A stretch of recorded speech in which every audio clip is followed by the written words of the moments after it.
Kasus kematian Riki Saputra warga Jalan Tembok Baru Palembang akhirnya terungkap. Polisi mengungkap pelaku berinisial EN, 45 tahun yang tak lain merupakan teman korban. EN ditangkap sehari setelah peristiwa pembunuhan di tempat persembunyiannya di kawasan Kebon Gede Ilir Barat 2 Palembang. Motif pembunuhan dipicu masalah utang piutang sebesar Rp200.000. Cekcok terjadi saat pelaku menagih utang ke korban hingga berujung penusukan. Setelah menusuk korban, pelaku melarikan diri, sementara korban sempat berlari meminta pertolongan warga.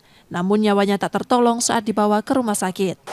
Pemberi utang menagih mendatangi rumahnya, terdapat sebuah perlakuan yang tidak menyenangkan, sehingga terjadi cekcok, dan sontak pada saat itu salah satu pihak mengeluarkan senjata tajam, dan pada akhirnya terjadi kejar-kejaran, yang pada akhirnya korban, yaitu yang diduga masyarakat yang menjadi korban pembunuhan tersebut, tergeletak di jalan.